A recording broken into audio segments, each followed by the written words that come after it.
Nintendo is one of the most prominent figures in today's video game entertainment industry, ranked third in the world. The company mission is we will continue to putting smiles on people's face by offering brand new entertainment that anyone can enjoy regardless of age, gender, and gaming experience. Back in 1889, Nintendo was founded by Fusajiro Yamauchi in Kyoto, Japan to sell Japanese playing card called Hanafuda. Nintendo means leave luck to heaven. In 1966, Nintendo released the first toy, the Ultra Hand, their earliest toy blockbuster, and they officially became a toy company. In 1981, Nintendo introduced Donkey Kong, which was a game changer.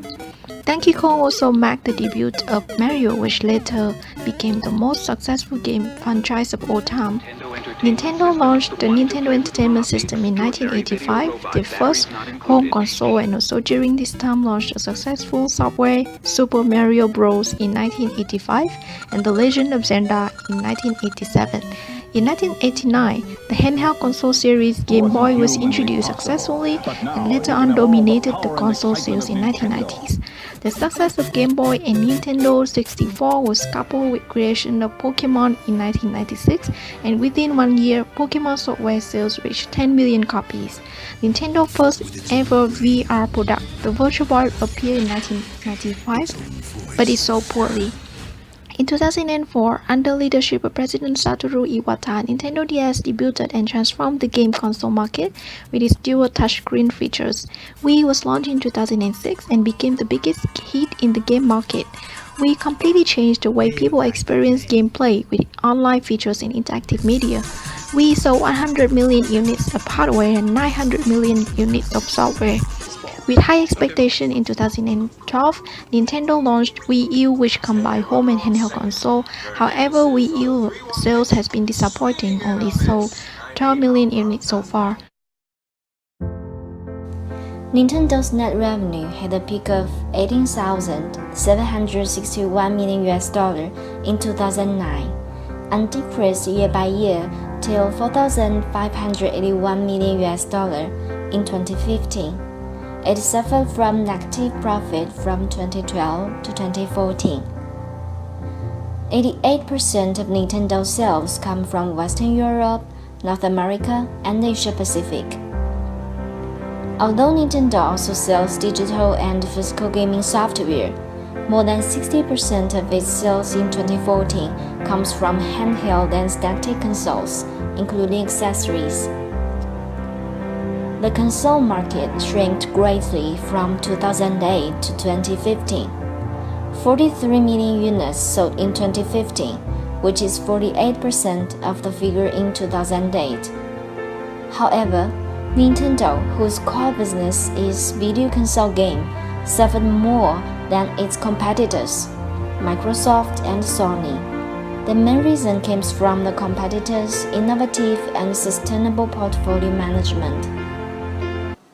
Nintendo has an army of legendary IPs and responsible for some of the most known characters and brands in the world, such as Super Mario, Pokemon, and The Legend of Zelda. As the years went by, the company has continued to enlarge their family with new IPs. However, less IPs introduced during 2014 to 2015. When we look at Nintendo, due to the shrink of video console market and its weak capability to launch new hardware products, we will recommend Nintendo to focus the corporate strategy into competitive software gaming products. We've analyzed the business landscape of gaming software industry by using 5 forces and 3 C's frameworks. 5 forces. Suppliers. Recently, supplier has lower power against game software developers. Gaming platform suppliers used to have significant influence against the software developers, since each supplier had been forced them to create exclusive titles for their own platforms. But after smartphone and PC became popular gaming platforms, it shifted to open platform system. Substitute. There's a wide range of substitutes in other types of entertainment available on smartphone and PC. But this also means that There are a lot of new players coming through those platforms, especially for casual gaming field. For new entrant, competition, and buyers, the business landscape looks very tough. Since there are a lot of new entrants in this industry, the buyers have more choice and the competition among the developers is very intensive. 3 C's. Competency. Strong brand equity is Nintendo's biggest competency. Especially Pokemon and Super Mario are one of the most famous characters worldwide, which is even familiar for those who never played video games. The importance of brand equity is pretty high, especially in the competitive market where customers have hundreds of choices and familiarity will be the key to pass their first screen. Customers. Key takeaway from here is the difference between two customer segments, casual gamers and core gamers. They play different sets of game titles in different platforms. There are more casual gamers in mobile platforms who prefer something simple, easy, and for short time playing, while core gamers sit in front of their PCs all day long playing hardcore titles. Competition. Nintendo has 14% market share, focusing more on casual gamers. Top 5 companies including Nintendo has almost 60% market share, and all those companies have different edges like family, sports, shooting, and so on. Let's have a look at this graph. This is how the industry is expected to be in the next 3 years. The biggest increase is expected in the smartphone arena with a 50% increase in revenue. Mobile gaming has entered a new stage of creativity and viability for 2 main reasons. Number 1, hardware coming of age, allowing for high-intensity graphics and smooth gameplay that meets today's consumer expectations. And number 2, mass adoption of smartphones, making it financially attractive to produce quality gaming titles. We see Nintendo have 2 choices ahead.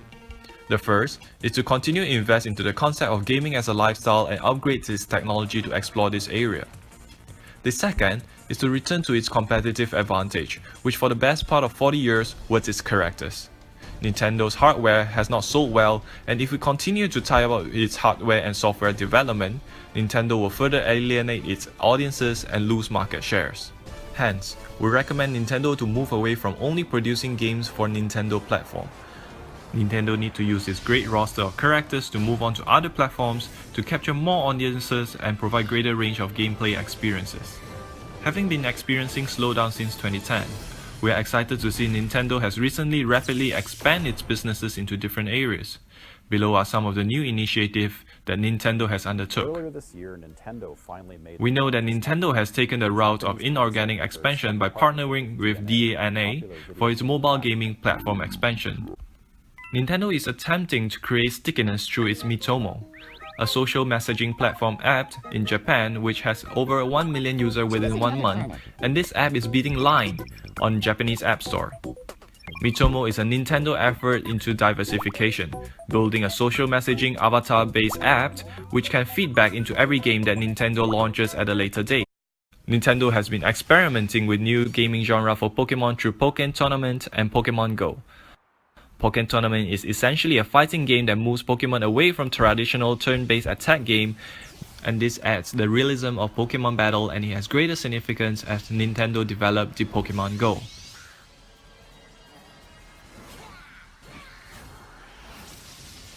As the future of gaming technology is splitting into either virtual reality or augmented reality, Nintendo has taken a bet on augmented reality by showcasing Pokemon Go. There's a huge potential in this as Pokemon has strong brand equity and playability. This augmented reality game sets to integrate Pokemon into our own world, and we, as trainer, can capture, train, and battle it out. There is huge potential in pushing Nintendo into another height of entertainment giant, as this game has potential to foray into tourism as some Pokemon are only available in certain locations. Let's see what reaction we have from the public. Nintendo was like maybe 15 years ago. More than 10 years back, I guess. You were 10, 20 years ago. Were you? Maybe not so long. That must have been 15 years ago. You gave it for yesterday. That's soon, but I just don't get it. It's like, is it virtual reality? Is it people doing things in real life? It's not very clear what the game is like when you're going to be playing it. I don't know much about Pokemon anyway. I have no idea. And you throw some balls, right? I wouldn't play it. Want to play it? I wouldn't Cool. play it. What's the survey? Because I don't get it. That's the thing. Yeah. I will play it if it's so indirectly. Right. No, this couldn't work for me. Cool. Thank you. Yeah. Oh, absolutely. Absolutely, yes. The real world free roam Pokemon game has been a demand from the fans of this community for a very, very long time. Yeah. Think about it, it just brings the best of both worlds. So, there is nothing, I mean, how do I explain this? This is the perfect way this game could be represented. Along the same line, Nintendo has created Amiibo as collectibles or augmented reality tool to capture more value through its existing games such as Mario, The Legend of Zelda, Metroid, and so on. We believe these only exist as peripheral business to capture more value out of existing games and characters. The question is now as follows: what do Nintendo do beyond Miitomo and Pokemon Go? Well, so far we haven't really seen any news about any new Mario games. We are predicting that Mario will also move into this mobile gaming space through Nintendo's policy of recycling Mario games such as Mario Kart or Super Mario Bros. In fact, we can put just about any of Nintendo's old games onto the mobile platform to capture value using that brand and those characters. In addition, Nintendo is partnering with Universal Park & Resorts in continuing efforts to capture value from its popular characters. Imagine a world with Nintendo characters running around taking pictures with Nintendo's princesses. We also foresee Nintendo to license out its characters to create more toys and memorabilia along the lines of the Disney model to capture value from the market. This again shows Nintendo's determination to create more value by transforming into a larger entertainment giant, no longer being restricted in the gaming entertainment space. And now along the same lines, we finally recommend Nintendo to continue to adopt this Disney-style approach to story development and to develop a refreshed set of characters under a new franchise.